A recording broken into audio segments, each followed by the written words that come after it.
The ancient pine trees stood like silent guardians as Sarah's car finally sputtered to a stop. 8 months pregnant and carrying nothing but a small bag of essentials, she fled into the forest at dawn. Her family's legacy of pain and broken promises weighed heavier than the child in her womb. The morning sun filtered through the canopy as she stumbled upon it, a weathered cabin, nestled among wildflowers as if waiting just for her. Its windows reflected gold in the sunrise, beckoning with the promise of shelter. But cabins deep in forests always have stories, don't they? What secrets did these old wooden walls hold, and could they possibly help heal the wounds she carried? Sarah traced her fingers over the faded family photo she kept tucked in her wallet. The edges were torn, faces partially obscured by a coffee stain, but it was the only tangible reminder of when things had been different. Before the arguments, before the silence that hung in their home like toxic gas. In the photo, 6-year-old Sarah sat between her parents at a lakeside picnic. Her mother, Elena, dark hair tumbling over her shoulders, sketched the landscape while her father, James, pointed excitedly toward the horizon, always seeing possibilities where others saw nothing.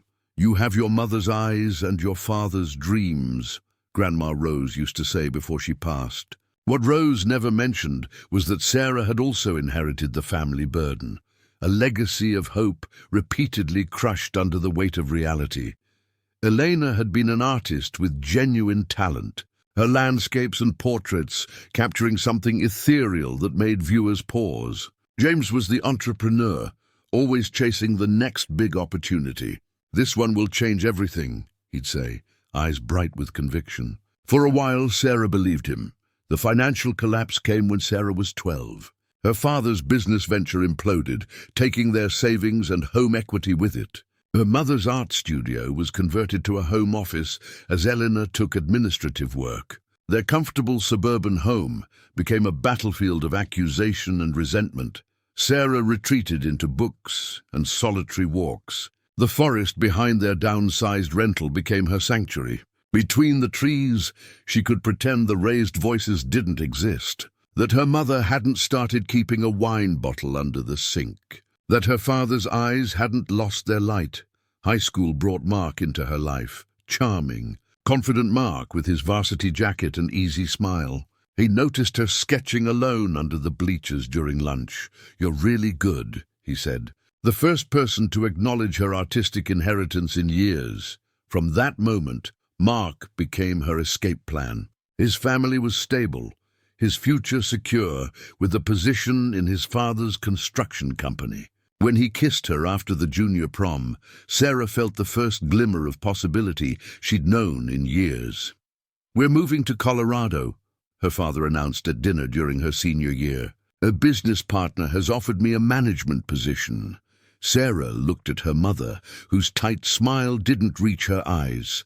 "What about Mom's job? My college applications?" "Sacrifices have to be made," her father said. "This opportunity won't come again." That night, Mark held her as she cried. "You don't have to go," he whispered. "Marry me after graduation. We'll get our own place."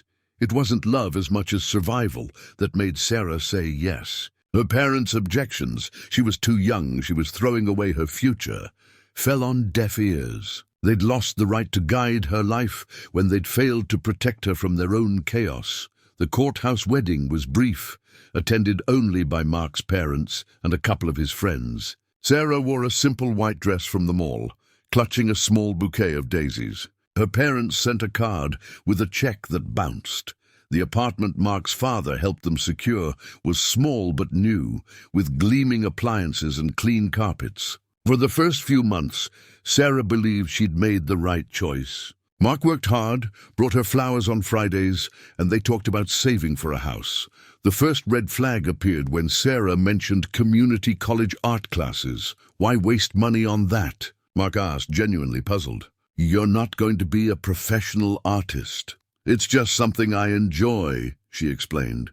"We have a budget," he said reasonably. "Focus on practical skills if you want more education."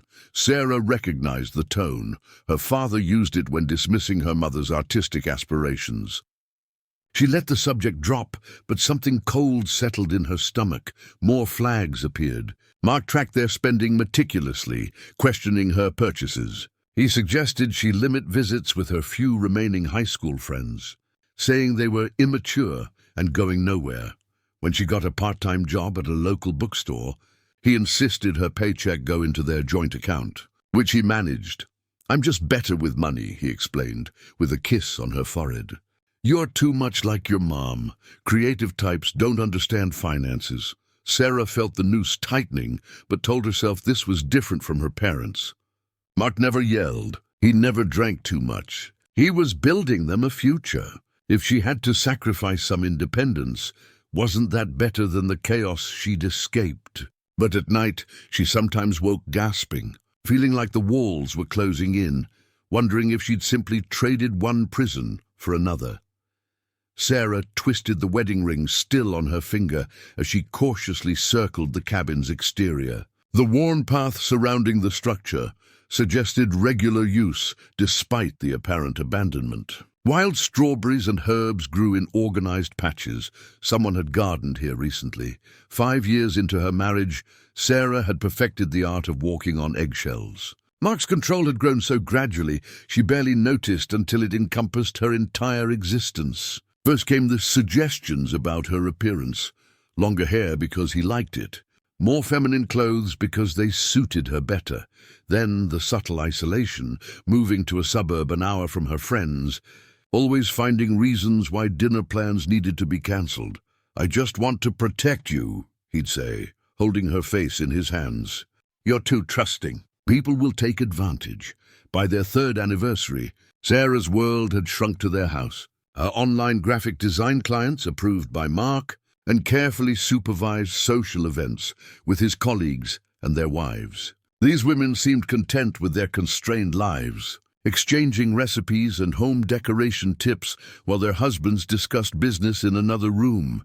"You're so lucky," Mark's boss's wife told her once. "Mark adores you, never lets you worry about a thing." The pregnancy was unplanned. After years of careful prevention, a bout of illness and antibiotics rendered her birth control ineffective. When the test showed positive, Sarah felt equal parts terror and hope. A child meant permanent connection to Mark, but perhaps also expanded freedom, mommy groups, school events, legitimate reasons to build a life beyond their home. Mark's reaction was complex. Pride at his virility mingled with heightened protectiveness. "You need to quit working," he announced. "Stress isn't good for the baby." "My graphic design is hardly stressful," Sarah countered. "And it's income we could save for the baby." "I make enough," Mark said firmly. "Our child deserves a fully present mother." That night, Sarah dreamed of her mother, hunched over administrative paperwork, creativity smothered by practicality and resentment. She woke gasping, hands protectively covering her still flat abdomen. In her 2nd trimester, while Mark was at a 3-day conference, Sarah used her hidden emergency cash to buy a burner phone. She called her estranged sister Claire, whom she hadn't spoken to in years. "I might need help," Sarah whispered, afraid even with Mark hundreds of miles away. "Whatever you need," Claire answered without hesitation. "I'm here." Just knowing there was a lifeline loosened the bands around Sarah's chest. The discovery came in her 7th month. Mark had left his laptop open while showering. A notification chimed, an email from a woman named Vanessa, with the subject line, "Missing you already." Sarah's finger hovered over the touchpad. Years of respecting Mark's privacy warred with growing suspicion. She clicked. Intimate messages filled the screen. Scrolling further revealed years of correspondence with multiple women. When she checked their financial accounts, she found unexplained withdrawals, credit cards she didn't know existed, and a separate savings account. Mark found her sitting still as stone when he emerged from the shower. "You had no right," he said, voice deadly quiet when he saw the screen. "Neither did you," Sarah replied, a strange calm settling over her. "How long?" "It doesn't mean anything. Men have needs, especially when their wives are—" He gestured at her pregnant form with distaste. "How many? This is ridiculous. You're being hormonal." "The money, Mark, where is it going?" His face transformed then, charm sliding into place like a mask. "Baby, it's just business accounts. Tax strategies. Nothing for you to worry about." But Sarah had spent years watching her father's manipulations. She recognized the signs. They were written in her DNA. "I want access to all accounts. Today." His laugh was dismissive. "That's not happening." "You've never understood finances. Just focus on the baby." That night, Mark was especially solicitous, bringing her tea, massaging her feet, speaking softly about nursery colors. But Sarah saw it now, the calculated nature of his affection, the way his eyes never quite connected with hers. 2 days later, when Mark left for an overnight business trip, Sarah packed her small bag of essentials. She withdrew the maximum allowed from their joint account, left her smartphone on the kitchen counter, and drove away in her old Honda that Mark had insisted they keep as an emergency vehicle. She had no destination beyond a way, no plan except escape.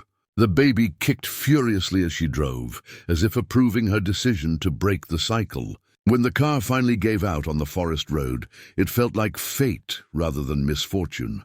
A simple brass key hung from a nail beside the cabin door, catching the afternoon light. Sarah hesitated, her hand hovering near it. Taking the key felt like accepting an invitation, crossing a boundary from temporary trespasser to something more permanent. "Hello," she called out, her voice sounding thin in the forest silence. Birds answered with curious chirps, but no human response came. She took the key and turned it in the lock. The door creaked open, revealing a single room bathed in dust-filtered light. A wooden table with 2 chairs occupied the center. A cast-iron wood stove stood in one corner, a narrow bed in another. Open shelves lined one wall, holding jars, books, and mismatched dishes. Sarah stepped inside, breathing in the sense of pine, dust, and something else, herbs perhaps, or old incense. Despite its apparent abandonment, the cabin felt welcoming, as if it had been waiting for her. She ran her fingers along the table's surface, leaving trails in the dust. The furniture was simple but well-crafted. The floorboards, though worn, were solid underfoot. No evidence of mice or insects. No water damage or rot in the ceiling beams. "This shouldn't be abandoned," she murmured, surprised by the structure's good condition. A pump handle protruded from a small sink in the corner. Sarah worked it experimentally, rewarded with a stream of clear, cold water after a few squeaky attempts. She cupped her hands and drank deeply, the water tasting of minerals and earth. The pantry cupboard revealed more surprises, sealed jars of preserved vegetables and fruits, packets of dried herbs labeled in neat handwriting, even some basic staples like flour, sugar, and salt. "Someone's planning to come back," she said to her unborn child, who responded with a series of kicks. Maybe we shouldn't stay, but exhaustion weighed on her like stone. She'd been driving for nearly 15 hours before the car died, stopping only for bathroom breaks and drive-through meals. Her back ached. Her ankles were swollen. The thought of continuing her journey on foot through unfamiliar forest was unthinkable. "Just tonight," she promised herself. "We'll figure something out tomorrow." She found clean linens in a cedar chest, the wood's fragrance having kept them fresh. As she made up the bed, Sarah calculated her options. Her emergency cash would last a few weeks at most. Claire lived 3 states away. Her parents hadn't spoken to her since the wedding. The sun began its descent, golden light shifting to amber through the windows. Sarah lit a kerosene lamp she found on the shelf, its gentle glow creating a sphere of warmth in the deepening shadows. For dinner, she opened a jar of what appeared to be vegetable soup. Heating it on the wood stove, she was surprised by its rich flavor. Carrots, potatoes, and herbs she couldn't identify. The simple meal felt like a feast after days of fast food and gas station snacks. As darkness enveloped the forest, sounds emerged, the haunting call of an owl rustling in the underbrush, the creaking language of trees in the light breeze. Sarah tensed at each new noise, imagining Mark somehow tracking her to this remote place. "He doesn't know where we are," she told her belly, trying to convince herself. No one does. In bed, wrapped in the surprisingly comfortable blankets, Sarah listened to the night. The cabin felt solid around her, protective rather than confining. Unlike the beautiful prison of her marital home, these walls seemed to offer sanctuary rather than captivity. Sleep came in waves, broken by the baby's movements and strange dreams. Her mother appeared, younger than Sarah had ever known her, standing in this very cabin with her hands cradling a swollen belly. "Find the light," Dream Elena said, her voice clearer than it had been in reality for years. It was always here. Sarah woke at dawn, momentarily disoriented by unfamiliar surroundings. Sunlight streamed through the east-facing window, illuminating dust motes dancing in the golden beams. Outside, birds created a symphony of morning calls. For the first time in months, perhaps years, Sarah felt no immediate anxiety upon waking. No need to gauge Mark's mood, no mental calculation of how to navigate the day's potential landmines. As she swung her legs over the bed's edge, her hand brushed against the small bedside table. A drawer, previously unnoticed, was slightly ajar. Inside lay a leather-bound journal, its pages filled with elegant handwriting. The final entry was dated just 2 years earlier. Sarah traced her finger over the name inscribed on the first page, Eleanor Montgomery. "Who were you, Eleanor?" she whispered. "And why did you leave your sanctuary behind?" Morning light streamed through the cabin windows as Sarah settled into the wooden chair. Eleanor's journal opened before her. She hesitated, fingers hovering over the first page. Reading someone else's private thoughts felt invasive. Yet something about finding this journal now, in her desperate circumstances, seemed almost intentional. "I'm sorry for the intrusion, Eleanor," she whispered, then began to read. "April 12th, 2019, I found refuge at last. After 3 days on the road, terrified he would track me down, I stumbled upon this place like a miracle in the wilderness. The cabin was unlocked, as if expecting me. I'm 7 months along now, and the baby moves constantly, especially at night. I speak to her, promising things will be different for us.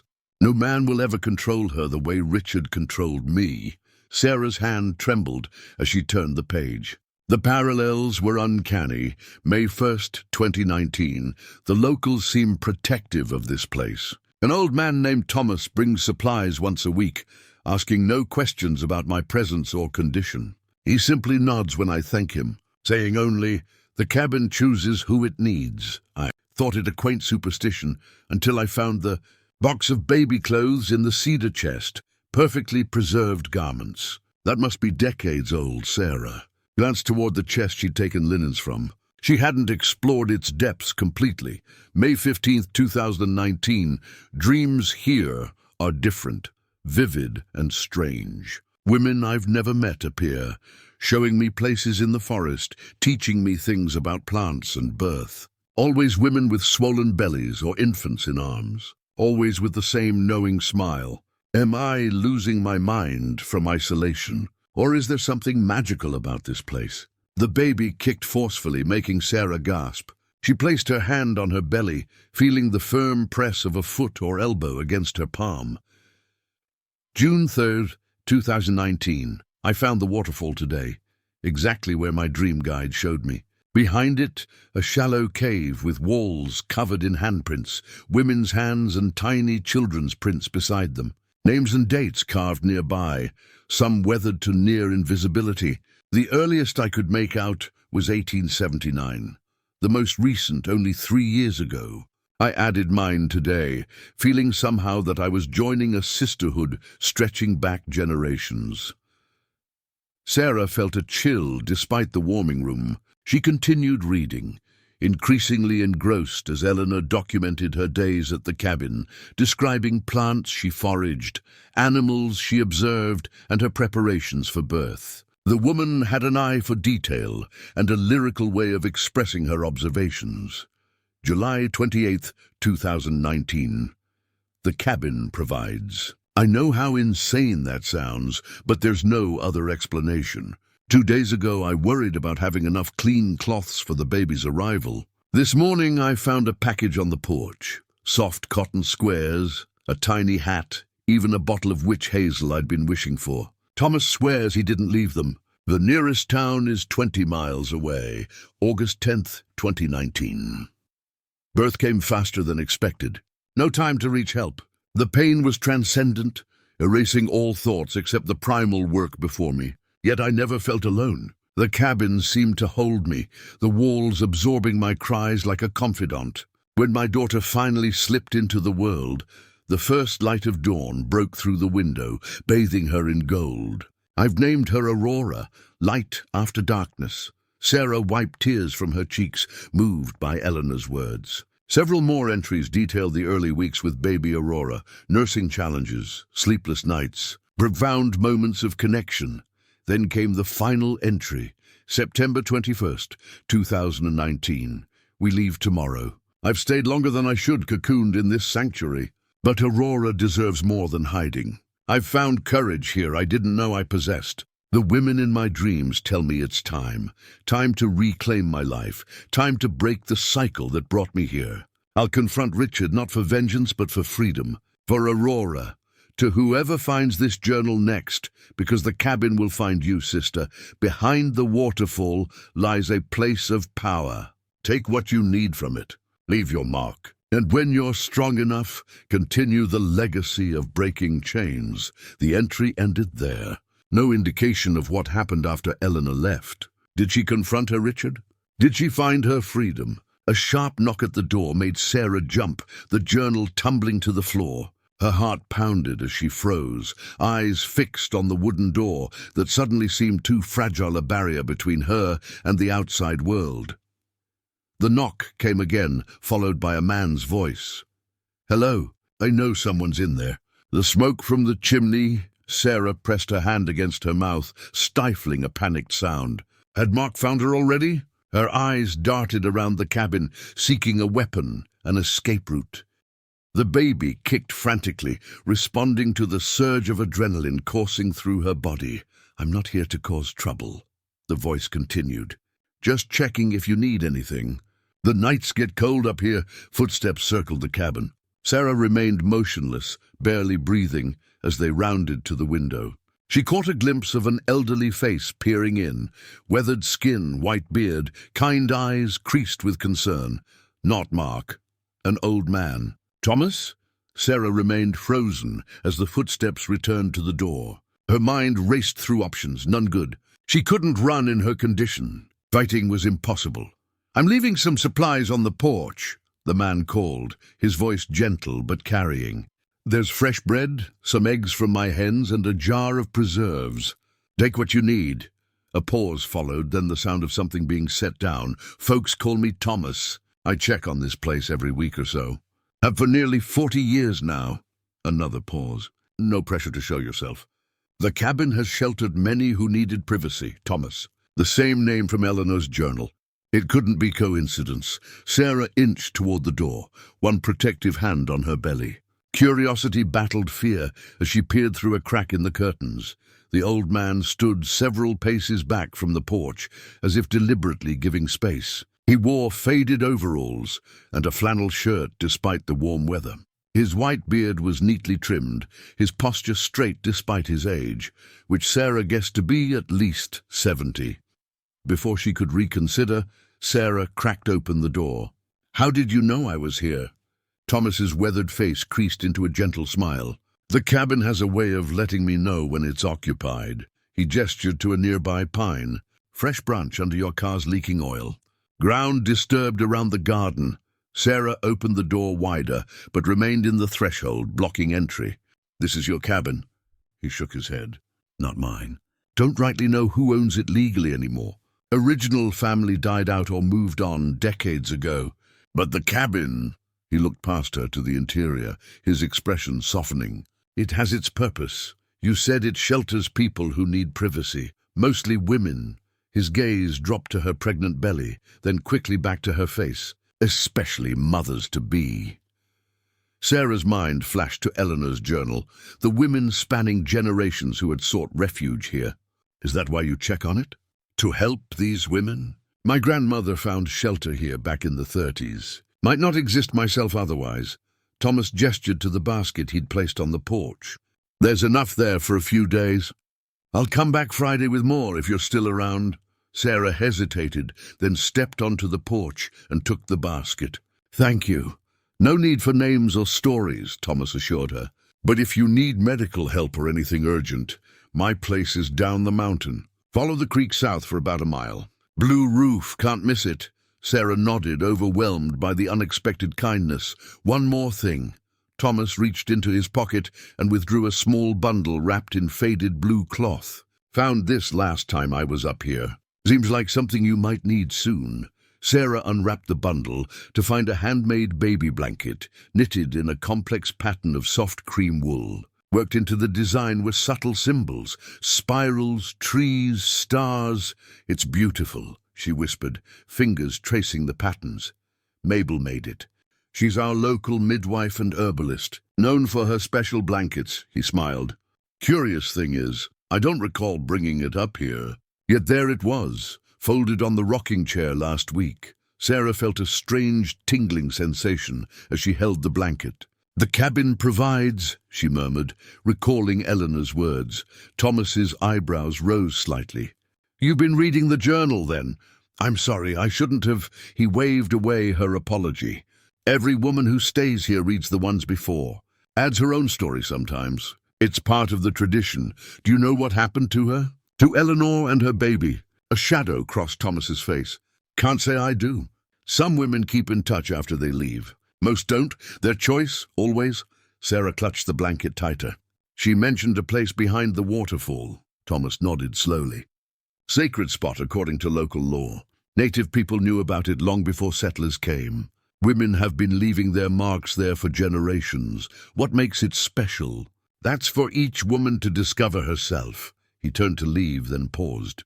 If you're heading there, follow the path behind the garden.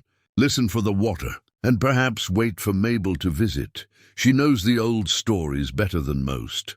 As Thomas disappeared among the trees, Sarah stood holding the blanket, its weight comforting in her hands. The baby moved gently, almost like a caress from within. The cabin chooses who it needs, she whispered, repeating Thomas's words. For the first time since fleeing, Sarah felt something beyond fear and exhaustion, a tentative spark of belonging. She returned inside, placing the blanket in the cedar chest. As she did, her hand brushed something hard beneath the remaining linens. Curious, she lifted them away to reveal a wooden box, intricately carved with the same symbols from the blanket. Sarah traced the spirals with her fingertip, wondering what Eleanor had discovered here and what secrets awaited her own journey. 2 weeks passed as Sarah settled into life at the cabin. Each day developed its own rhythm, beginning with dawn light filtering through the windows and ending with the forest's nocturnal symphony. Her body, now in its 8th month, demanded frequent rest, but between naps she found herself more active than she'd been in months.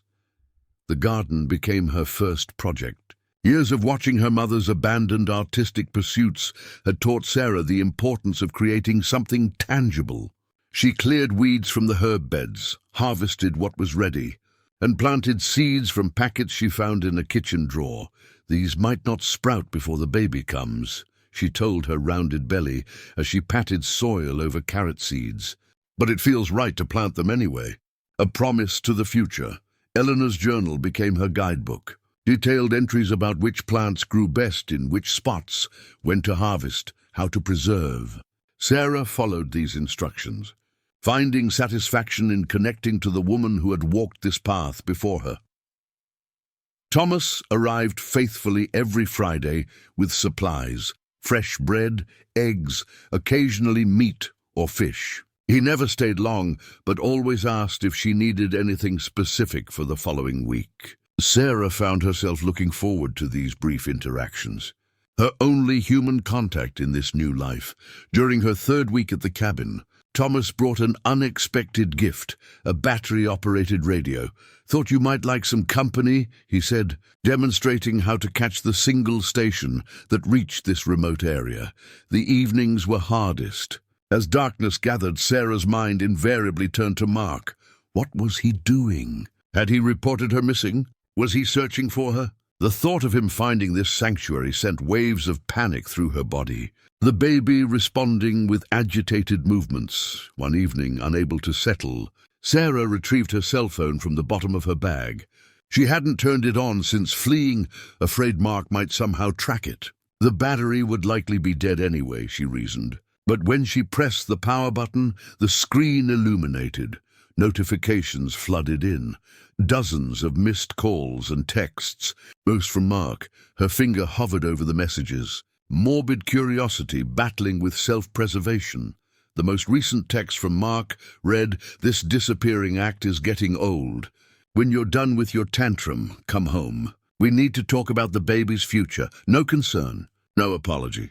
Just the assumption of control." Sarah scrolled further, finding messages from Mark's mother asking when she'd come to her. Senses from their mutual friends wondering why she'd missed planned events. Then a name caught her. Claire, her sister, had texted multiple times. "Sarah, please let me know you're safe. Mark called asking if I'd heard from you. I didn't tell him about our call. I'm worried. Just a one-word response so I know you're alive." Guilt washed over Sarah. In her focus on escaping Mark, she'd cut off her one ally. She typed quickly, "Safe, need time. Love you." Then immediately powered the phone off again before it could connect to any towers. The next morning, Sarah made a decision. After breakfast, she walked to the small clearing behind the cabin where reception seemed strongest. She turned the phone on long enough to see Claire's relieved response, then removed the battery entirely and buried both components in separate spots beneath tree roots. That final severing of connection should have terrified her. Instead, Sarah felt an unexpected lightness as she returned to the cabin. Mark had been her entire world for so long that breaking free felt like both loss and liberation. In the afternoon, Sarah discovered a hollow beneath a floorboard near the wood stove, a perfect hiding place for Eleanor's journal and the small amount of emergency cash she had left. As she carefully placed these items in the space, her fingers touched something cool and metallic, a key ring with 3 keys. One resembled the cabin key, but the others were unfamiliar, larger, more modern. "What else did you have access to, Eleanor?" Sarah murmured, adding this mystery to the growing list of questions about the previous occupant. That evening, as Sarah prepared a simple dinner of vegetable stew, a new thought surfaced. What if Mark found her through Claire? What if he somehow convinced her sister to reveal that text? The spoon clattered from her hand. In that moment, the baby kicked so forcefully that Sarah gasped, pressing her palm against the movement. "You're right," she told her unborn child. "No more looking back. We're here now. We're safe." As if in answer, a warm breeze rustled through the open window, carrying the scent of pine and wildflowers. The cabin creaked softly, its ancient timbers shifting in what almost felt like a sigh of agreement. Sarah closed her eyes, letting her awareness expand to encompass her surroundings. The bubbling stew, the distant call of birds settling for the night, the gentle movements of her child within. For the first time in years, perhaps in her entire life, Sarah felt truly present. Not anticipating the next crisis, not planning her next defensive move, just breathing, just being. The following Friday, Thomas arrived with his usual basket of supplies and an unexpected companion. A woman perhaps in her 60s, with silver-streaked black hair woven into a thick braid that hung down her back. She wore practical canvas pants and a faded flannel shirt with a leather satchel slung across her body. "This is Mabel," Thomas said simply. Mabel studied Sarah with keen, dark eyes that missed nothing. "You're carrying low." "Girl, I'd guess." Sarah instinctively covered her belly with both hands. "How did you—" "Midwife for 43 years, Mabel interrupted, already moving past Sarah into the cabin without invitation. "Delivered half the county's children, including some born right here in this cabin." Sarah shot Thomas a questioning look. "Thought it might be good for you two to meet," he said with a shrug. "Mabel knows more about birthing than anyone for 100 miles. Inside, Mabel had already set her satchel on the table and was examining the herbs Sarah had hung to dry. "Good. You've been caring for the garden." She nodded approvingly. "Rosemary's particularly strong this year. Useful for circulation and memory. I found a book about medicinal herbs on the shelf," Sarah explained, feeling oddly like a student being evaluated.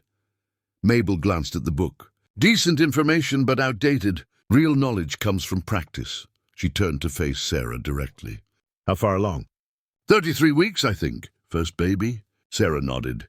Any complications with the pregnancy? Bleeding, high blood pressure? No, everything's been normal. Mabel's expression softened slightly. Good. Mind if I check you over?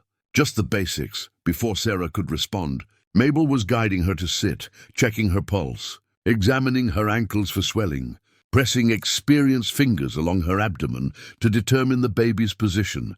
Healthy baby, good size. Head starting to engage, but not fully. You've got time yet? Mabel sat back. But not enough time to get to a hospital if labor comes quick. These mountain roads aren't friendly, especially if autumn rains start early. Thomas cleared his throat. I've left the supplies. Should head back now, after he departed. Mabel opened her satchel, removing jars, packets, and tools that she arranged precisely on the table. I'm not trying to frighten you, she said, noting Sarah's expression. Just being practical. Babies come when they decide to, not when it's convenient. Sarah sank into a chair. I haven't thought much beyond getting away. That's often how women find this place. Running first, planning later. Mabel's voice held no judgment. The cabin provides immediate needs. My job is to help with what comes next. For the next hour, Mabel taught Sarah the basics, signs of labor, breathing techniques, positions to ease pain and speed delivery. She left a small kit with clean cloths, sterile string for the umbilical cord, and herbal preparations. Raspberry leaf tea, drink it daily, she instructed, pointing to one jar. Strengthens the uterus. This salve is for perineal massage. Start now to reduce tearing. And these herbs are for after pains and milk production. As Mabel repacked her satchel, she paused. Thomas mentioned you've been reading Eleanor's journal. Yes. Did you know her? I know all the women who pass through here. Some better than others. Mabel fastened the satchel. Eleanor was special. Sensitive to things most don't notice. What things? Mabel gestured around them. The cabin's energy, the forest's wisdom, the connection to those who came before. She studied Sarah. You feel it too, don't you? That's why you stayed. Sarah thought about the strange dreams, the way the cabin sometimes creaked in response to her thoughts, the garden that seemed to guide her hands. I thought I was imagining it. Being isolated, pregnant, those states actually heighten perception. Mabel moved to the door. Behind the cabin, there's a small clearing. Wild herbs grow there in patterns too orderly for chance. Healing plants, arranged by women over generations. Eleanor mentioned it in her journal. Did she mention the waterfall too? Sarah nodded. Good. You should visit both places soon. Mabel opened the door. I'll return next week. Meanwhile, practice what I showed you. And talk to the baby. They understand more than we think. After Mabel left, Sarah stood in the doorway, watching until the older woman disappeared among the trees. The interaction had left her with contradictory feelings, reassurance about the pregnancy mixed with a deepening sense that she'd stumbled into something beyond her understanding. That evening, Sarah explored the herb garden Mabel had mentioned. Indeed, the plants grew in curious patterns, concentric circles and spiraling lines. As she knelt to examine a patch of what she recognized as feverfew, her fingers brushed the soil, and a sudden warmth traveled up her arm. The baby kicked in response, a decisive movement that made Sarah laugh with surprise. You feel it too, she whispered, resting both hands in the soil. The warmth intensified, spreading through her tired body like a gentle embrace. For a moment, brief but undeniable, Sarah sensed other women kneeling where she knelt, their hands in this same soil, their bodies carrying new life, their spirits connected across time in this small patch of earth. The attic access had been bothering Sarah for days. A small square door in the ceiling, its pull string hanging just within reach. What might be stored in the cabin's uppermost space? More journals? Clues about Eleanor? One morning, feeling particularly energetic after a good night's sleep, Sarah positioned the wooden chair beneath the access and carefully climbed up.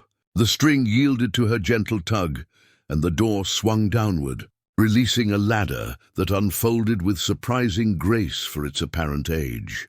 The climb taxed her pregnant body, but curiosity drove her upward. The attic was a low-ceilinged space, illuminated by a single round window. Dust motes danced in the beam of light, cutting through the dimness. Sarah's eyes gradually adjusted, revealing the space's contents. Boxes and trunks were stacked in neat rows. Some appeared quite old, their leather straps cracked with time. Others were more modern, plastic containers with snap-on lids. Each bore a label with a woman's name and date. Eleanor Montgomery, 2019-2020. Sarah moved toward the most recent box, her heart quickening. Opening it revealed a collection of art supplies, quality brushes, paints, charcoal. Beneath these lay several canvases wrapped in protective cloth.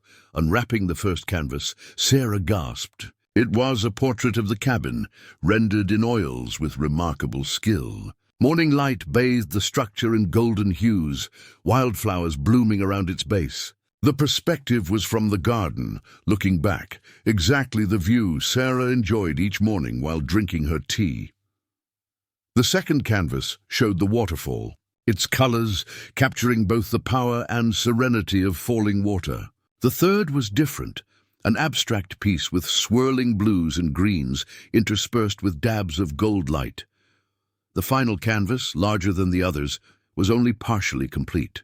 It depicted the cabin and surrounding forest with extraordinary detail, but in the foreground stood a female figure, her face unfinished, a blank oval where features should be.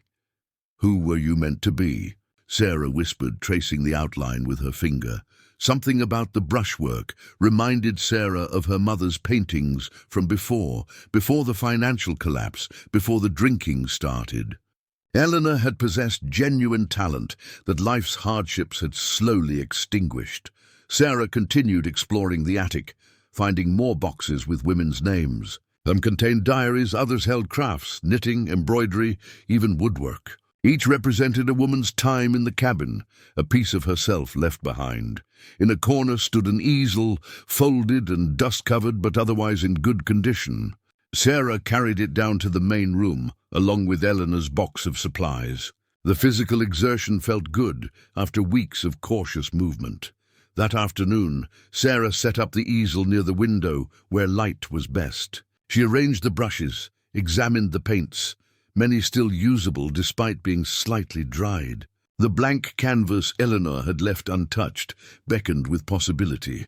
How long had it been since Sarah had painted? College, perhaps? Mark had discouraged her hobby, suggesting she focus on more practical pursuits. Another control tactic she now recognized. The brush felt awkward in her hand at first, but muscle memory gradually returned. She began with simple strokes, reacquainting herself with the medium. Hours passed unnoticed as Sarah lost herself in the process, the outside world receding as her focus narrowed to color, line, and form. When she finally stepped back, the sun was setting. On the canvas, she had painted her own hand, cradling her swollen belly.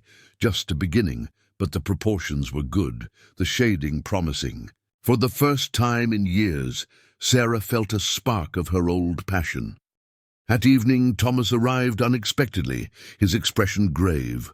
"Sorry to disturb you," he said, declining her offer to come inside.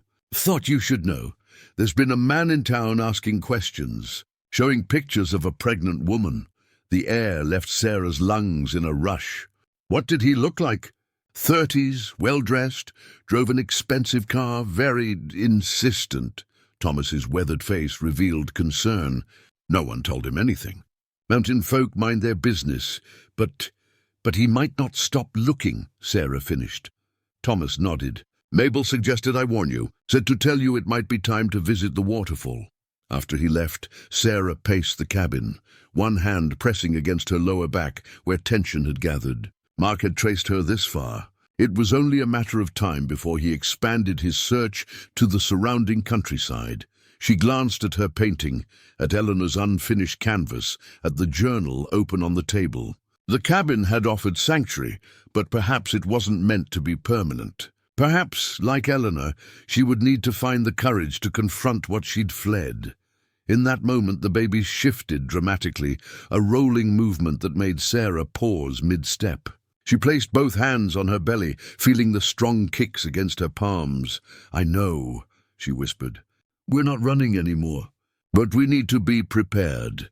Sarah's gaze fell on Eleanor's unfinished painting, the faceless woman standing before the cabin. With sudden clarity, she understood that the blank face wasn't an omission, but an invitation. Tomorrow, she would visit the waterfall. Tonight, she would continue painting.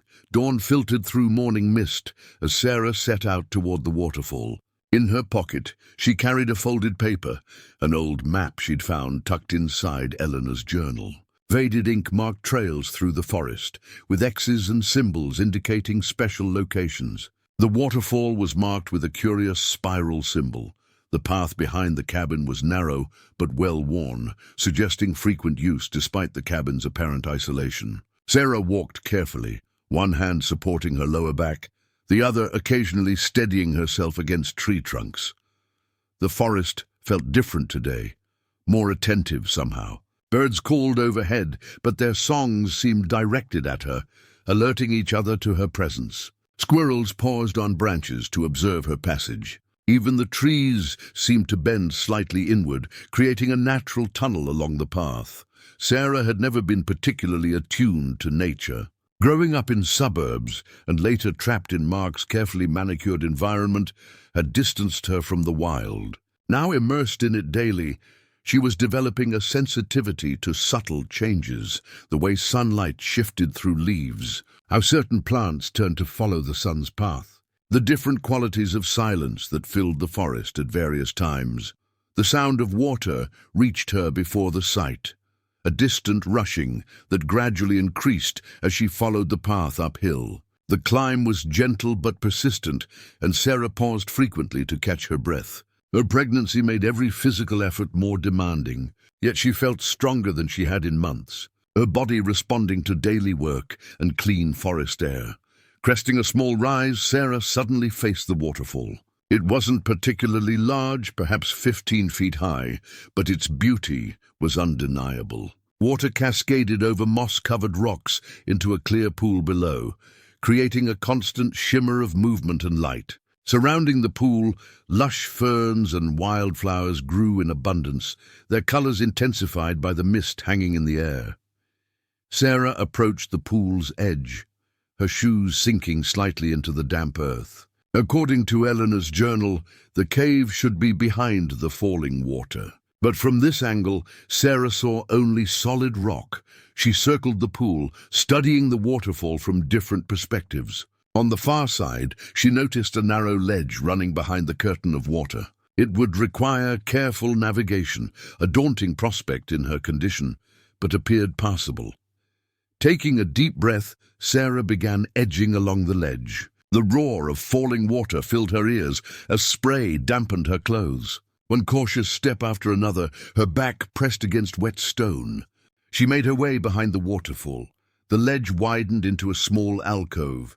And then, just as Eleanor had described, a shallow cave opening appeared. Sarah ducked inside, relieved to escape the spray and noise. As her eyes adjusted to the dimmer light, she gasped. The cave walls were covered with handprints, dozens, perhaps hundreds of them. Women's hands of various sizes, pressed into clay that had hardened over time. Beneath many prints were names and dates etched into the stone, the earliest barely legible after decades of moisture exposure. Sarah moved closer, reading the names she could make out.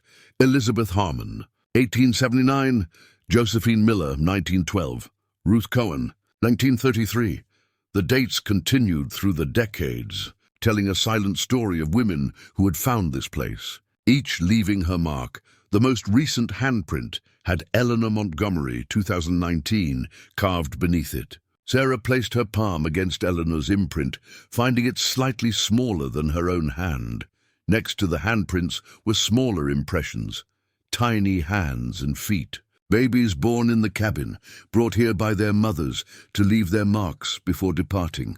Sarah sank onto a flat rock, overwhelmed by the tangible evidence of women's experiences spanning nearly 150 years. What circumstances had brought each of them to the cabin? What challenges had they fled? What strength had they found here?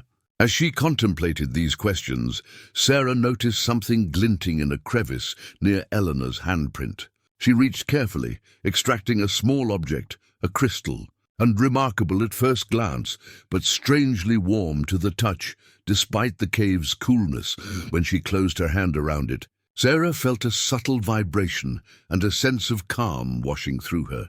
The baby, typically active during morning hours, grew quiet as if soothed by the crystal's energy. "This is what you meant," Sarah whispered to Eleanor's handprint. "The place of power." She remained in the cave for nearly an hour, examining the handprints, reading the names and dates, absorbing the profound sense of female solidarity embedded in the stone walls. Here was evidence that she wasn't alone in her struggle, that countless women before her had sought refuge and found strength to continue their journeys. As Sarah prepared to leave, she pressed her own hand into a patch of damp clay near Eleanor's mark. With a small stick, she carefully etched Sarah to beneath the impression, adding her story to the collective history. Outside the cave, she emerged into sunlight, blinking as her eyes readjusted. The forest seemed even more vibrant now, colors intensified, sounds clarified. The crystal remained warm in her pocket as Sarah began her return journey to the cabin. Halfway back, she froze at the sound of an engine in the distance, a vehicle on the forest road. Too far to identify, but uncommon enough in these remote parts to raise concern. Thomas's warning about Mark asking questions in town returned with fresh urgency. Sarah quickened her pace, one hand protectively covering her belly, the other clutching the crystal like a talisman.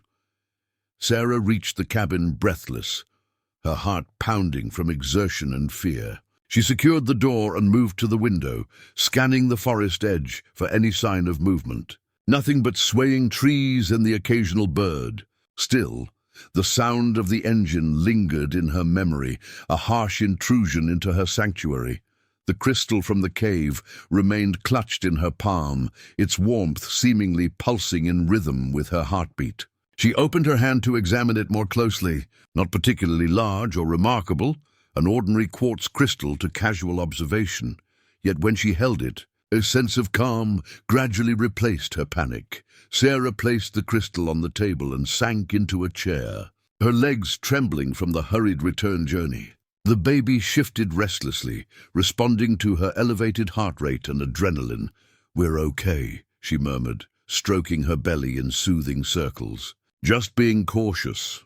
As her breathing steadied, Sarah considered her options. If Mark was closing in on her location, she needed a plan. The cabin had provided immediate sanctuary, but it couldn't protect her from legal realities. Mark was still her husband. The baby, when born, would legally be his child too.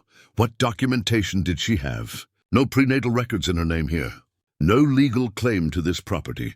No local connections except Thomas and Mabel, whose testimony might not hold weight against Mark's polished exterior and financial resources.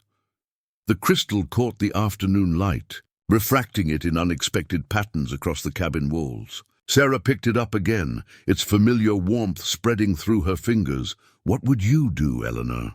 she whispered. As if in answer, her gaze fell on Eleanor's journal, open to a page she hadn't fully read before. "The crystal from the cave has strange properties. When I hold it during nightmares about Richard, they transform into dreams of strength. When Aurora is restless, it calms her instantly. I've started keeping it with me always, a talisman against fear. Mabel says crystals from that cave have been used by local women for generations, each woman finding one that calls to her. Some believe they retain memories, absorbing the courage of those who held them before." Sarah returned the crystal to her pocket, deciding to follow Eleanor's example. Whether its effects were mystical or merely psychological didn't matter if it helped her think clearly.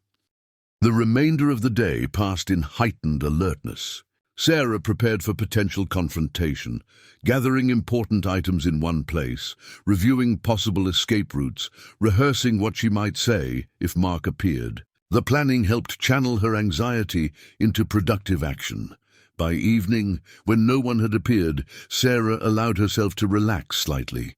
She made a simple dinner and sat by the window, watching darkness gather among the trees. The crystal rested on the table beside her, catching the last rays of sunlight.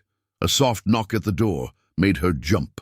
But the familiar pattern, 3 gentle taps followed by 2 firmer ones, identified Mabel before she called out.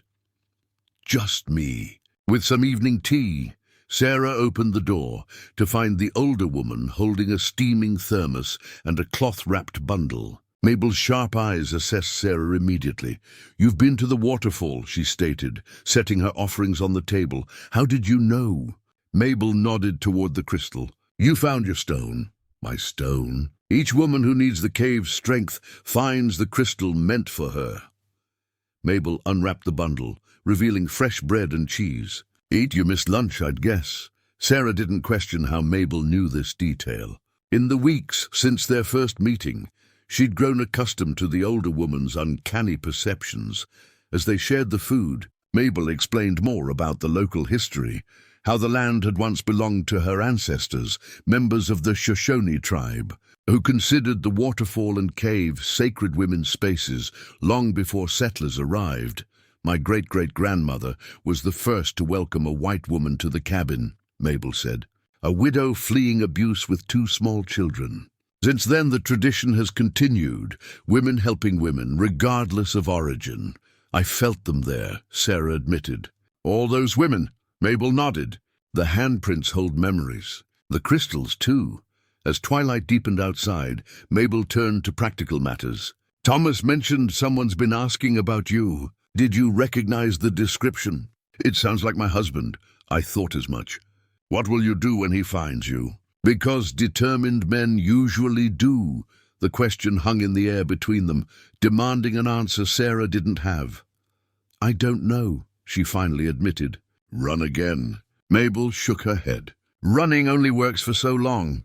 Eventually, you must stand and face what pursues you." The baby kicked vigorously, as if emphasizing Mabel's point. Sarah placed her hand over the movement, feeling the strength of this new life depending on her decisions. "I can't go back to him," she said firmly. "I won't subject my child to that life." "Good." Mabel's approval was immediate. "That's the first step, knowing what you won't accept. Now you must decide what you will fight for and how." Mabel rose to leave, but paused at the door. "Keep the crystal close, especially while you sleep. Dreams often provide clarity when waking thoughts are clouded by fear." After Mabel departed, Sarah followed her advice, placing the crystal under her pillow before retiring. That night, her dreams were vivid and strange.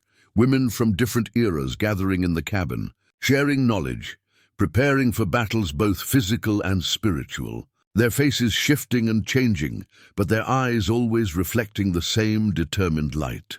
Sarah woke at dawn, with Eleanor's face lingering in her mind, and a new certainty forming in her heart. She would not run again. Sarah stood back from the easel, studying her work with a critical eye. After 3 days of painting, sometimes for hours at a stretch, sometimes just stolen moments between chores, she had completed her first real piece since college. A self-portrait of sorts, though stylized, her pregnant form stood centered in a forest clearing, surrounded by shadowy female figures with their hands extended toward her in gestures of protection and blessing. The morning light cast gentle shadows across the canvas, highlighting details she hadn't fully appreciated while working. The face she'd given herself showed a serenity she aspired to rather than felt, eyes clear and direct, jaw set with determination, a slight smile suggesting knowledge of hidden strength. "Is that really how I look?" she asked her unborn child, receiving a fluttery kick in response. A week had passed since her visit to the waterfall, a week of increasing physical discomfort as her pregnancy advanced, but also of growing mental clarity. The crystal remained her constant companion, tucked into a small pouch Mabel had sewn for her to wear around her neck. Sarah carefully moved the completed painting to dry against the wall and placed a fresh canvas on the easel. The creative outlet had become essential to her well-being, allowing her to process emotions too complex for words alone. Each brushstroke felt like reclaiming a piece of herself that Mark had systematically dismantled during their marriage. She was outlining a new composition when Thomas's distinctive knock sounded at the door. Unusual for him to visit midweek. "Morning," he greeted her, his expression more serious than customary. "Got something you should hear." He handed her a folded newspaper, the county's weekly publication, dated 2 days earlier. "Page 3, he directed. Sarah found the article immediately. "Local businessman offers reward for information about missing wife." Below was a photograph of her and Mark at a company function the previous year. Her smile stiff and her eyes wary even then. The article quoted Mark expressing concern for his emotionally fragile pregnant wife who had wandered off after experiencing prenatal depression. He described himself as devastated and worried, mentioning the substantial reward for information leading to a safe return. Perfect setup. Sarah muttered, her mouth dry. "He's painting me as mentally unstable." Thomas nodded grimly. "Common tactic. Makes anything you say against him sound like delusions. Has anyone local responded to this?" "Not that I know of. But Mabel thought you should be prepared." Sarah sank into a chair, one hand protectively covering her belly. "If he's expanding the search this way, it's just a matter of time," Thomas finished. "Mabel said to tell you she'll visit tomorrow. She's been making calls, talking to people who might help." After Thomas left, Sarah paced the cabin, the newspaper article clutched in her hand. Mark's calculated approach filled her with cold fury. He wasn't concerned about her welfare. This was about control, about saving face, about not losing what he considered his property, her and the baby. Her earlier resolve not to run again remained firm. But the practical aspects of standing her ground seemed increasingly daunting. What resources did she have against Mark's money and connections? What evidence could she present about his controlling behavior, which had always been careful to leave no visible bruises? The baby moved vigorously, as if responding to her agitation. Sarah forced herself to sit, to breathe deeply, to focus on immediate actions rather than spiraling fears. She retrieved Eleanor's journal, searching for insight. The final entries detailed Eleanor's preparations for departure. Practical arrangements, but also a gathering of inner resources, a mental and spiritual fortification. Taking a fresh page in her own journal, Sarah began listing her assets. The cabin's temporary sanctuary, Thomas and Mabel's support, her sister Claire's loyalty, the evidence of Mark's financial deception she'd glimpsed on his laptop. More intangible, but equally important, her rediscovered artistic voice, her growing physical strength from cabin life, her deepening connection to the generations of women who had found courage here before her. As dusk approached, Sarah lit the kerosene lamps and returned to her painting. This new canvas took shape differently, not introspective like the self-portrait, but declarative, almost ceremonial. She painted the cabin at dawn, its windows ablaze with golden light as if illuminated from within. In the foreground, a path led away from the viewer toward the cabin's open door, flanked by wildflowers and herbs from the garden. When she finally set down her brushes, stars were visible through the window. The completed painting seemed to glow in the lamplight, conveying not a retreat into hiding, but a journey towards sanctuary and strength. Sarah prepared for bed, her mind calmer despite the day's disturbing news. The crystal warmed against her skin as she slipped it under her pillow. Tomorrow Mabel would come with ideas, perhaps options Sarah hadn't considered. As she drifted toward sleep, Sarah found herself mentally composing a letter to her sister. Claire needed to know where she was, what might happen. If things went badly with Mark, Claire might be the only one who could speak for her, who could tell the truth about why she had fled. In her dreams that night, Sarah walked the path she had painted, moving steadily toward the cabin's golden light. Behind her, shadows gathered but couldn't touch her. Ahead, indistinct female figures waited in the doorway, their hands extended in welcome. She woke at dawn with the image still vivid and a decision formed. Today, she would ask Thomas to help her contact Claire. It was time to build her allies, to prepare not just for escape, but for confrontation and, ultimately, freedom. Sarah knelt on the cabin floor, prying at a loose floorboard she'd discovered while sweeping. One edge protruded slightly higher than its neighbors, and her broom had caught on it repeatedly. After several careful attempts, the board lifted to reveal a narrow space beneath. Curious, she peered into the darkness. A metal box lay nestled between the floor joists, its surface dulled with age, but the lock still intact. Sarah carefully extracted it, surprised by its weight. No key was visible, but the lock looked simple. She found a hairpin in her bag, and recalling a skill from her rebellious teenage years, managed to trip the mechanism after several attempts. The lid creaked open to reveal a collection of papers, letters, documents and photographs, neatly bundled with faded ribbon. Sarah untied the first bundle, unfolding a letter written in elegant script on yellowed paper. "My dearest daughter, if you're reading this, you've found your way to the cabin as I once did. I pray your journey here was by choice rather than necessity. But knowing our family's history, I fear the latter. I write this in 1954, as I prepare to leave this sanctuary with you growing inside me. Your father doesn't know about you yet. He doesn't know where I've been these past months. The man I married became someone I no longer recognized, jealous, controlling, quick to anger. When his hand struck my face that final night I ran, this cabin saved me, saved us both. The women here taught me that strength isn't about enduring pain, but about choosing a different path." Sarah's hands trembled as she checked the signature. Margaret Collins. The name meant nothing to her, but the date gave her pause. 1954. She quickly scanned the remaining letters, finding references to a daughter named Elena, her mother's name heart-pounding. Sarah dug deeper into the box, finding a small, leather-bound book with family record embossed on the cover. Inside, births, deaths, and marriages were recorded in various handwritings. She traced the entries with a shaking finger. Margaret Collins. Born 1930, Elena Collins, daughter of Margaret. Born 1954, Sarah Winters, daughter of Elena and James. Born 1990, her grandmother. This letter was from her grandmother to her mother. Sarah sat back on her heels, mind reeling. Her mother had never mentioned a family connection to this cabin, had never spoken of her own mother fleeing abuse. The narrative Sarah had grown up with was of a conventional family, grandparents who died when her mother was young, a normal upbringing.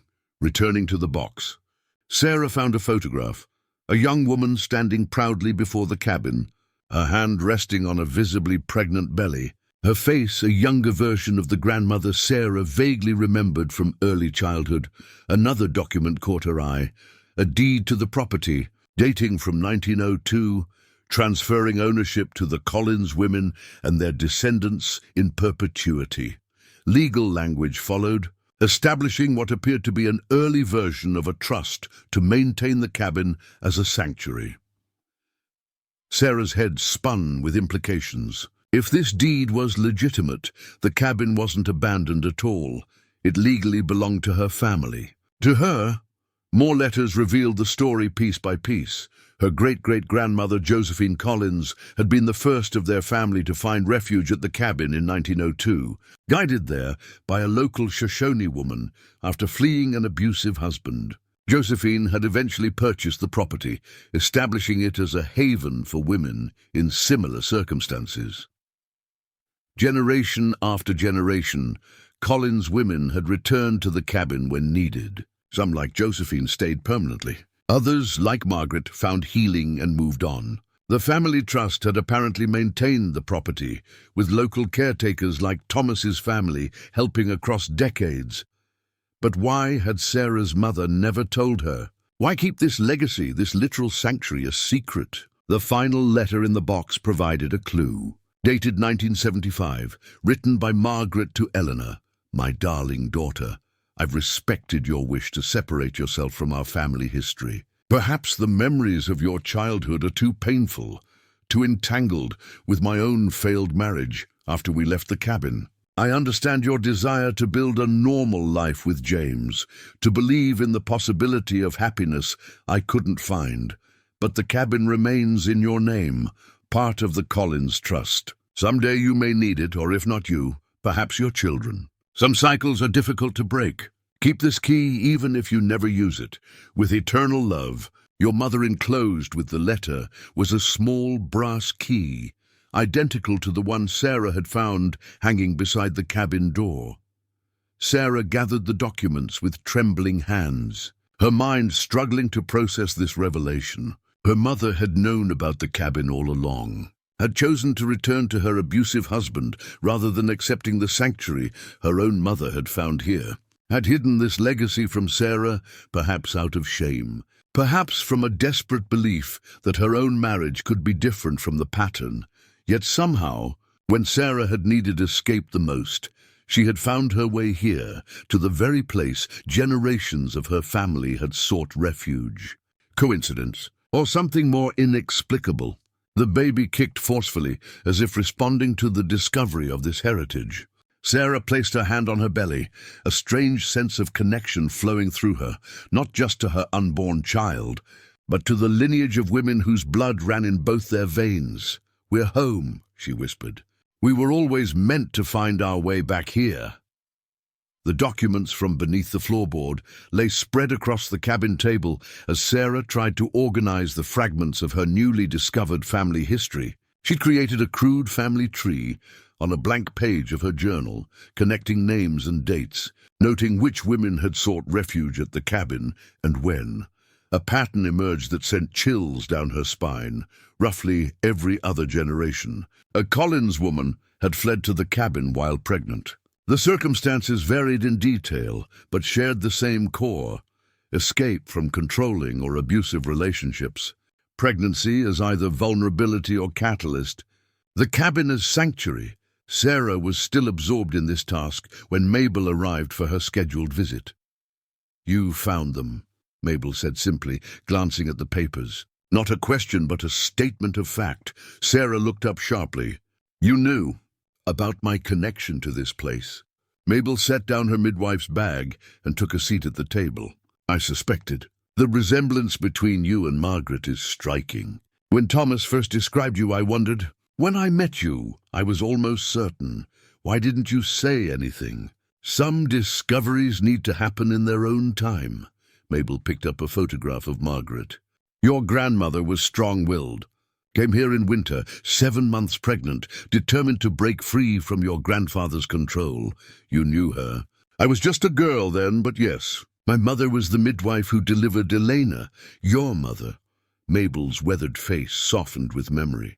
"A difficult birth. Margaret was alone, except for my mother and me."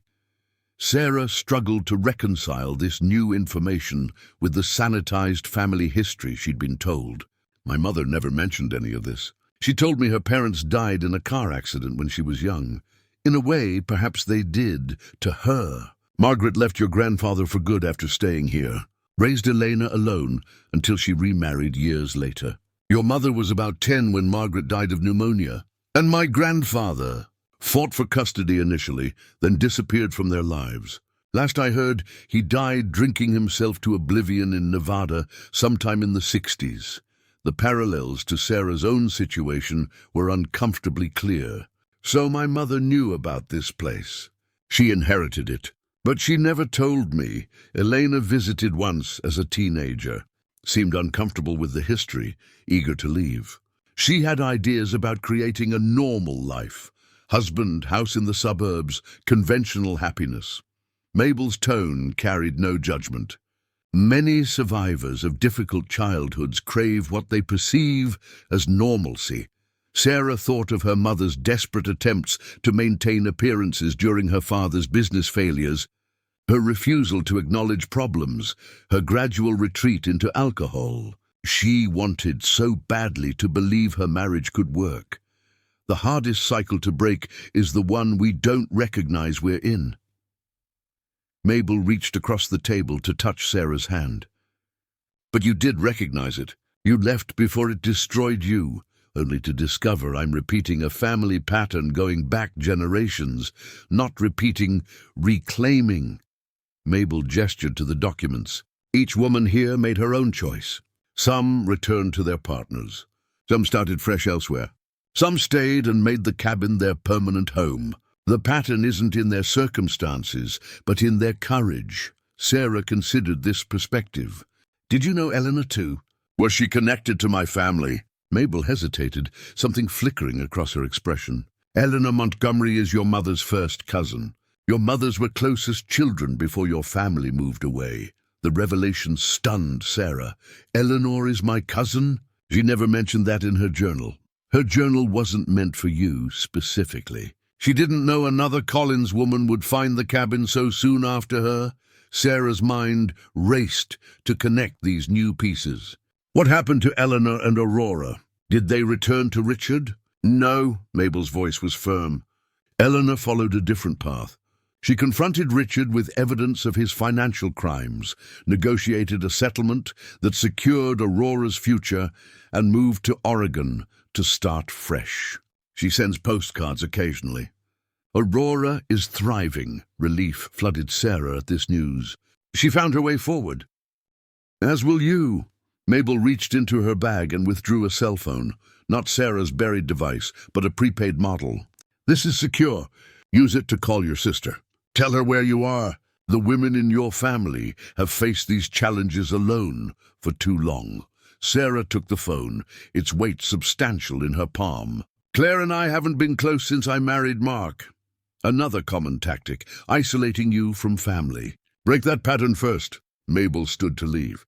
I'll return tomorrow. Meanwhile, consider what this legacy means for you and your child. The cabin isn't just a hiding place, it's your birthright. After Mabel departed, Sarah sat with the phone for nearly an hour, gathering courage. Finally, she dialed Claire's number, her heart pounding as it rang. Hello! Her sister's voice, wary but familiar. Claire? It's Sarah. Her voice broke unexpectedly. I need to tell you where I am. It's about our family. There's so much we never knew. The conversation that followed lasted until the phone's battery warning beeped. Claire's initial shock gave way to concern, then determined support. She would come, she promised. They would face Mark together. As darkness fell, Sarah added to her family tree diagram, drawing a new branch for her unborn daughter. Not a continuation of a cycle, but the beginning of a new story. One where knowing the past became strength rather than burden. Claire arrived 3 days later, her compact SUV navigating the forest road with determination that matched her personality. Sarah watched from the cabin window as her sister parked beside the ancient pine where her own car had died weeks earlier. The siblings hadn't seen each other in nearly 2 years. Sarah's last attempt at independent family connection before Mark had engineered a disagreement that severed the relationship. Now, as Claire emerged from the vehicle, Sarah noted changes. Her sister's hair was shorter, her posture more confident, her movements decisive as she retrieved a duffel bag from the trunk. Sarah stepped onto the porch, suddenly self-conscious of her heavily pregnant appearance and rustic surroundings. But Claire's face, upon seeing her, registered only relief and affection. "Oh my God, look at you," Claire breathed, dropping her bag to embrace Sarah carefully. "I've been so worried." The sisters clung to each other, years of distance dissolving in shared emotion. When they finally separated, both were wiping away tears. "Come inside," Sarah said. "There's so much to show you." The cabin, which had begun to feel spacious to Sarah, seemed to shrink with Claire's urban energy filling it. Her sister explored the single room with curious eyes, examining the paintings on the easel, the herbs drying from rafters. The family document still spread across the table. "It's incredible," Claire said, studying the family tree Sarah had created. "Mom never said a word about any of this. She wanted to forget it all," according to Mabel. Classic mom. Pretending problems don't exist until they drown her. Claire's voice held the familiar edge of resentment toward their mother. "But this place, it's actually beautiful, peaceful." Sarah prepared tea as they settled at the table, Claire absorbing the documents with her academic efficiency. Unlike Sarah's artistic temperament, Claire had always been analytical, research-oriented, logical, thorough in her assessments. So legally, this property belongs to you, Claire concluded, reviewing the trust documents. And me too, presumably, though the language specifies female descendants. The trust arrangement is surprisingly forward-thinking for 1902. Great-great-grandmother Josephine apparently had good legal advice. And foresight. Claire examined the deed closely. This holds up. Mark has no claim here. At Mark's name, tension crept back into Sarah's shoulders. He's getting closer to finding me. There was an article in the local paper last week. Claire nodded grimly. He's been busy. Social media campaigns about his mentally unstable pregnant wife, tearful interviews with local news, even a ridiculous GoFundMe to bring Sarah home safely. It's quite the performance. Has he contacted you? Multiple times. I've been non-committal, said I'm worried too, suggested places you might have gone that are nowhere near here. Claire reached into her bag and extracted a tablet. But that's not all I've been doing. She opened a series of folders containing financial records, emails, and photographs. Remember when you mentioned his hidden accounts? I've been investigating. My colleague at the firm specializes in forensic accounting. She helped me follow the money trails. Sarah stared at the screen, struggling to comprehend the complex financial data. What am I looking at? Evidence.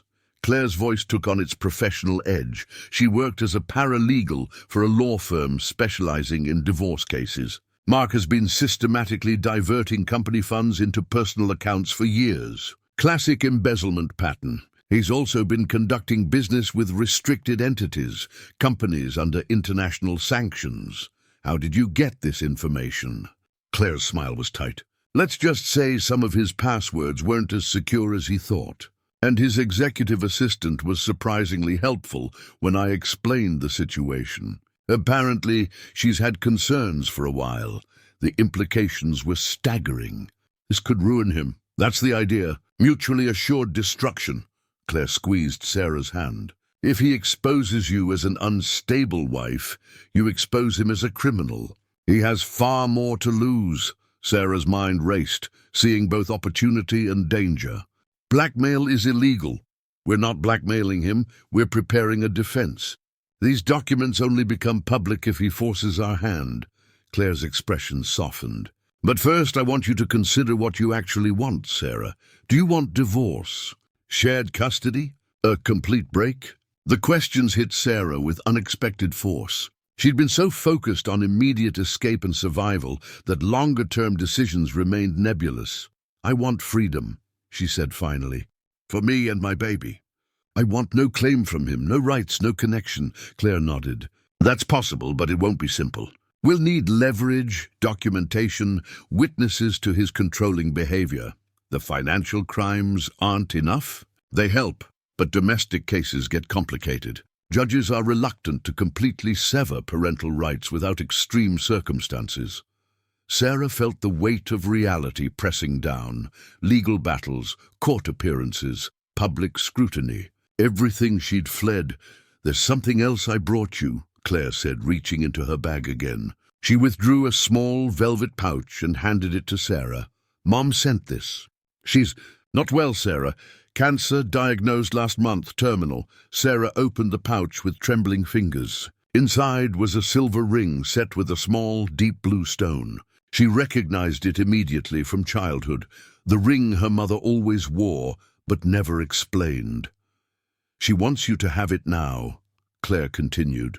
When I told her where you were, Claire hesitated. She cried, said to tell you she should have been braver, should have told you about this place years ago. The ring has been passed down through the Collins women for generations. Sarah slipped the ring onto her finger, surprised to find it fit perfectly. As it settled against her skin, she felt a strange sense of completion, a circuit connected across time, linking her to the women whose blood and courage ran through her veins. She's breaking the cycle, Sarah whispered. Even at the end. Outside, thunder rumbled in the distance, signaling an approaching storm. But inside the cabin, for the first time, Sarah felt the full strength of her heritage, not just the refuge of the cabin, but the legacy of women who had fought for their freedom across generations. Morning sunlight streamed through the cabin windows as Sarah and Claire finalized their preparations. 3 days had passed since Claire's arrival, days filled with intense planning and uncomfortable but necessary conversations. Claire's legal expertise had proven invaluable. She'd drafted documents, custody waivers, property settlements, non-disclosure agreements that would give Sarah the clean break she desired. If Mark could be persuaded to sign them, persuaded or pressured, Claire had said matter-of-factly, while organizing evidence of his financial crimes into a compelling narrative. Men like Mark respond to consequences, not conscience. Sarah's hands trembled slightly as she packed Eleanor's journal into a small bag, along with the family documents she'd discovered. The crystal from the cave hung around her neck, a constant reassurance against her skin. "You don't have to do this today," Claire reminded her, noting Sarah's nervousness. "We could wait until after the baby." "No!" Sarah's voice was firm. "I need this resolved before she's born. I want her to enter the world free of his shadow." Claire nodded, understanding. "Thomas will be here soon. Mabel's already at her place preparing. Are you sure you want to do it there instead of here?" The decision to confront Mark at Mabel's house rather than the cabin had been deliberate. Sarah didn't want his presence to taint this sanctuary, and Mabel's home offered strategic advantages: proximity to town, Thomas's cabin nearby, and crucially, Mabel herself as witness and moral support. "The cabin stays private," Sarah confirmed. "He never needs to know about it." A quiet knock at the door announced Thomas's arrival. The older man had been steadfastly supportive of their plan, offering his truck and presence without hesitation. "Roads are clear," he reported, helping load their bags. "Weather's holding steady." The drive to Mabel's took nearly 30 minutes, descending from the cabin's remote elevation to a small homestead at the forest's edge. Sarah watched the familiar trees thin out, anxiety building as they approached civilization. Mabel waited on her porch, expression grave but determined. Her home reflected her character, practical, unpretentious, filled with evidence of her healing work. Dried herbs hung from ceiling beams, bookshelves overflowed with medical and botanical texts, and the air carried the comforting scent of recently baked bread. "Everything's ready," she told them, leading the way to her kitchen, where the table had been cleared for their improvised negotiation. Guest rooms prepared for Sarah to rest afterward.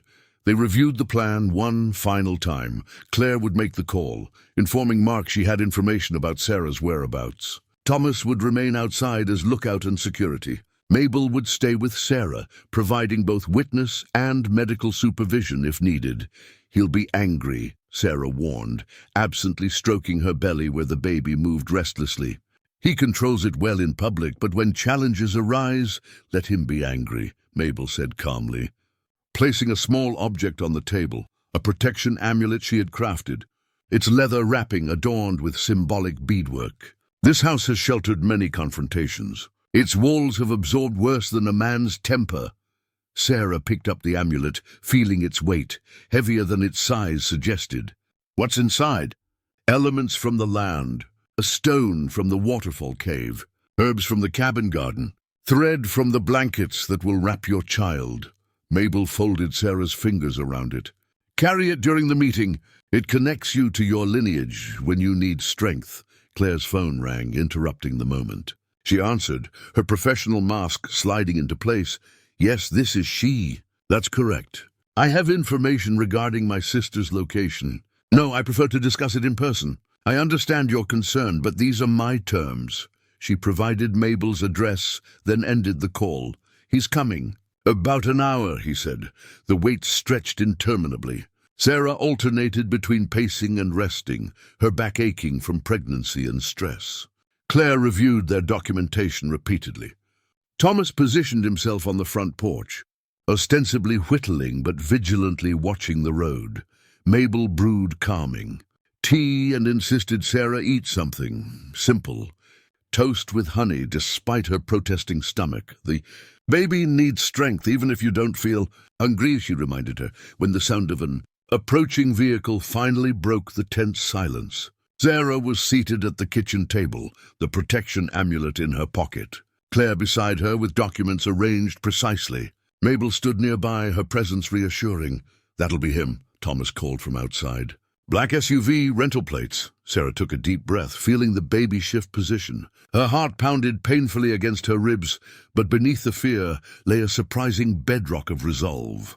She touched the crystal at her throat, then the ring on her finger, tangible connections to the women who had faced similar moments of reckoning. "Remember," Claire said quietly, "you're not the same woman who fled his house. You're stronger now, and not alone," Mabel added, the sound of footsteps on the porch, a firm knock. Thomas's low voice greeting the visitor, then the door opened, and Mark stood in the entrance, immaculately dressed as always, his handsome features arranged in an expression of concern that didn't reach his eyes. Those eyes fixed on Sarah, narrowing slightly at her changed appearance, the simple clothes, the healthy color in her cheeks, the straight set of her shoulders. "Sarah," he said, his voice calibrated to project relief tinged with worry. "Thank God you're safe. I've been out of my mind with concern." The practiced line rang hollow in the honest space of Mabel's kitchen. Sarah met his gaze steadily, one hand resting protectively over her belly where their daughter grew. "Hello, Mark," she replied, her voice calmer than she'd expected. "We need to talk." Mark's practiced smile faltered as he took in the scene, Sarah seated calmly at the table, Claire beside her with documents spread before them, Mabel standing like a sentinel near the window, and Thomas visible through the doorway, his weathered frame blocking the exit. "What is this?" Mark asked, his voice hardening. "Some kind of intervention?" "Please sit down," Claire said, gesturing to the empty chair across from them. Mark remained standing, his attention fixed on Sarah. "Do you have any idea what I've been through? The police, the search parties, the worry. You've embarrassed me professionally, not to mention the emotional toll."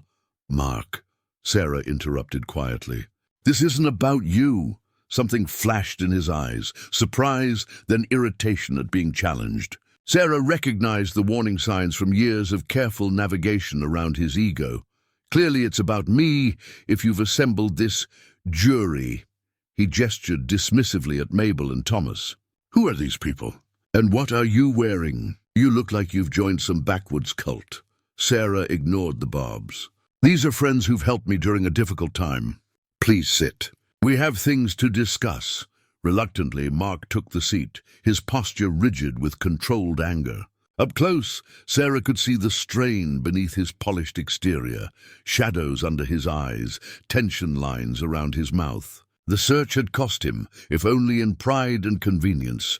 Claire slid a document across the table. "This is a dissolution of marriage agreement. It grants Sarah full custody of the child, with no visitation rights for you. In exchange, she waives all claims to your financial assets and agrees to a non-disclosure arrangement regarding your marriage." Mark's laugh was sharp and disbelieving. "You can't be serious."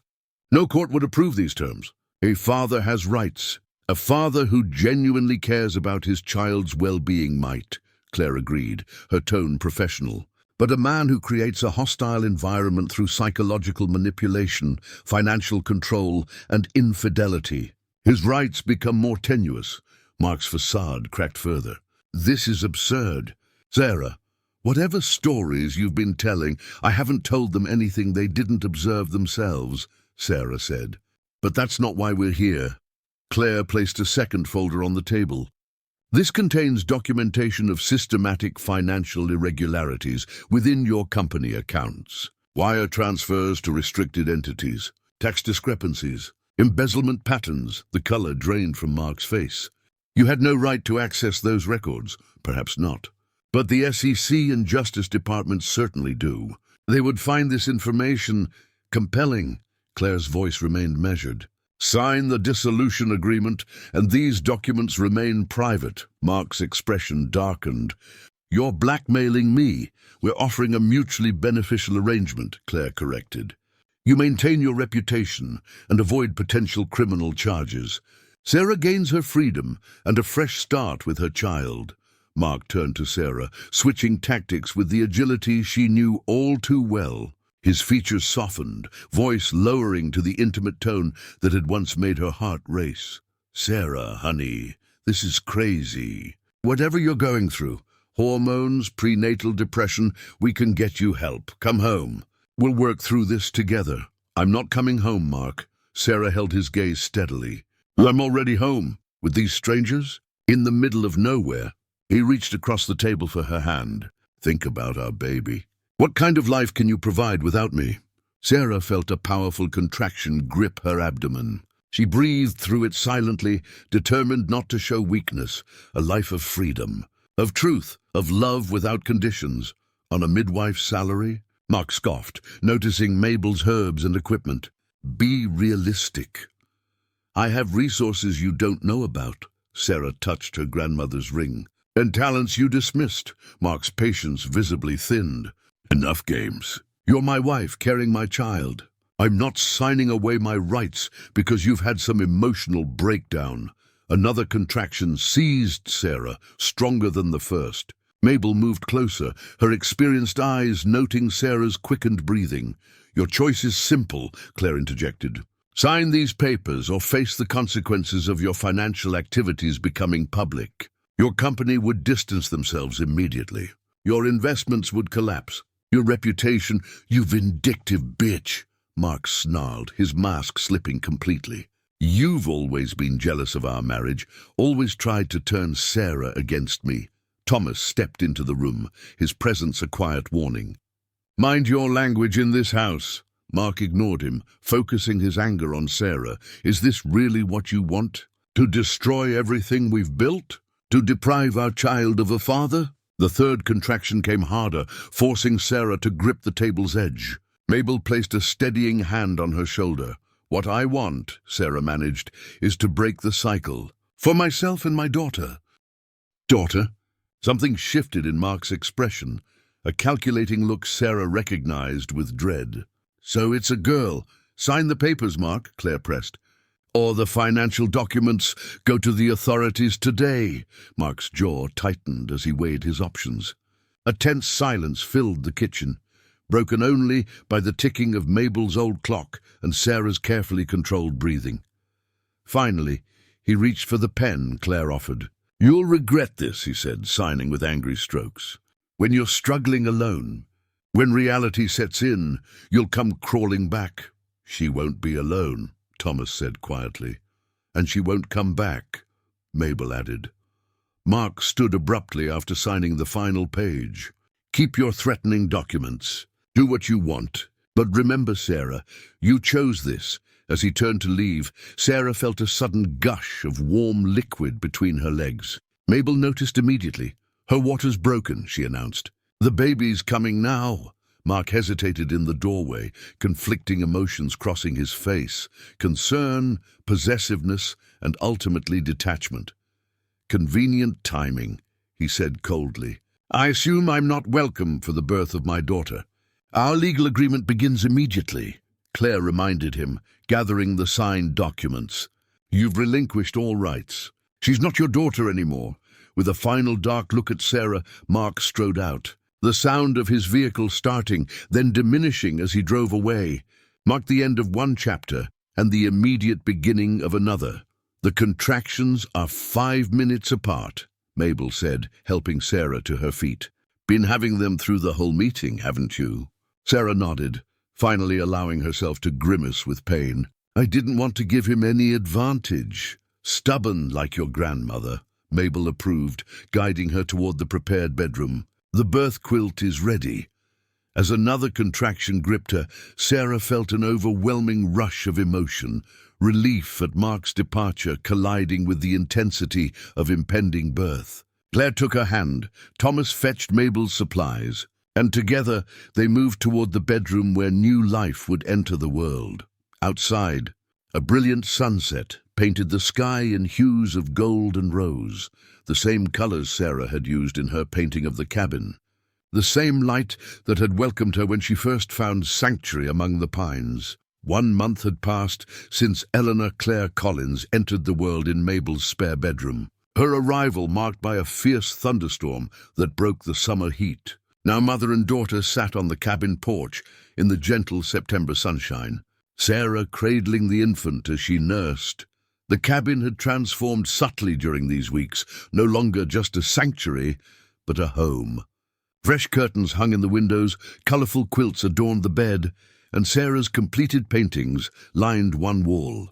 The garden flourished with late summer abundance, providing both nourishment and healing herbs. Thomas appeared on the forest path, carrying his weekly delivery of supplies and mail. His weathered face creased with pleasure at the sight of the baby. "Morning, ladies," he called. "Fine day for sitting out," Sarah smiled, adjusting Eleanor's position. "Any news from town?" "Mark's gone for good, seems like. Sold his rental car before leaving the state. Your sister's lawyer friend confirmed the dissolution papers were filed properly." He set down his basket. "Speaking of your sister, she sent another package. The package contained books on infant development, organic baby clothes, and a letter detailing Claire's visits to their mother. Elena's health was declining rapidly, but the reconciliation Sarah had initiated through video calls had brought a measure of peace to both mother and daughter. "She keeps asking when you'll bring Eleanor to visit," Thomas said, having read the letter at Sarah's invitation. "Soon," Sarah promised, "once Eleanor's a bit stronger for travel." In truth, Sarah felt no rush to leave the cabin. After years of Mark's controlled environment and the subsequent tension of escape, the simplicity of forest life had become precious. Each day brought small joys, Eleanor's changing expressions, birds greeting the dawn, the satisfaction of creative work resumed. Mabel arrived that afternoon for her regular checkup of mother and baby. She pronounced both thriving, Eleanor's weight gain excellent, and Sarah's recovery progressing well. "You've settled in," Mabel observed, noting the changes to the cabin. "Decided to stay then?" Sarah nodded. "For now, at least. The Cabin Trust has enough funds for basic needs, and I can sell paintings online once I build a portfolio." She hesitated. "Unless you think that's unwise. Drawing attention to my location. Mark signed away his rights in exchange for your silence about his crimes. He's rebuilding elsewhere. Last I heard, he'd taken a position in Europe." Mabel smiled reassuringly. "Besides, the cabin has protected Collins women for generations. It won't fail you now." After Mabel left, Sarah placed Eleanor in her bassinet, crafted by Thomas from local pine, and retrieved her journal. Unlike Eleanor Montgomery's detailed accounts, Sarah had chosen to document her experiences differently. Her journal combined written reflections with sketches, pressed herbs from the garden, and now, tiny footprints from Eleanor's birth. On a fresh page, she began recording the day's events and thoughts for her daughter to read someday. The legacy we inherit isn't just in our blood or name, but in our choices. For generations, Collins women found sanctuary in this cabin, each adding her story to its walls. Some stayed briefly, gathering strength before returning to the world. Others made it their permanent home. Each choice valid, each woman finding her own path. I don't know yet which path we'll follow, Eleanor. But I know it will be our choice, not driven by fear or control, but by freedom and possibility. The cycle of running and hiding ends with us. Whatever challenges come, we'll face them from a place of strength, not desperation. As Sarah wrote, Eleanor stirred, making the small mewling sounds that preceded waking. Sarah lifted her daughter, moving to the rocking chair by the window where afternoon light created a pool of warmth. "Your great-grandmother sat in a chair just like this," she told the infant, who gazed up with solemn dark eyes, and her mother before her. "They all wondered what your life would be like, even before they knew you would exist." Eleanor's tiny hand curled around Sarah's finger with surprising strength. Outside, the forest whispered its ancient songs as shadows lengthened across the garden. From this vantage point, Sarah could see the path leading toward the waterfall, not a route of escape anymore, but a connection to the land and its history. In the coming days, she would take Eleanor there. introducing her daughter to the cave with its generations of handprints. She would add Eleanor's tiny print beside her own, continuing the tradition. Not because they were hiding or fleeing, but because they belonged to this place and its story. "We broke the cycle," Sarah murmured to her drowsy daughter. "And now we begin something new." As twilight softened the forest edges, Sarah began composing a letter, not to Claire or her mother, but to the unknown woman who might someday find herself at the cabin door, seeking what Sarah had found: refuge, strength, and ultimately, freedom. She would leave this letter with Eleanor's journal in the attic box, adding their chapter to the cabin's ongoing story. And in the morning, she would begin a new painting, not of escape or sanctuary, but of possibilities stretching beyond the forest, illuminated by the same golden light that had welcomed her on that first desperate dawn. For now, though Sarah simply rocked her daughter in the gathering dusk, at peace in the home that had been waiting for her return across generations, a sanctuary no longer defined by what it protected her from, but by what it empowered her to become.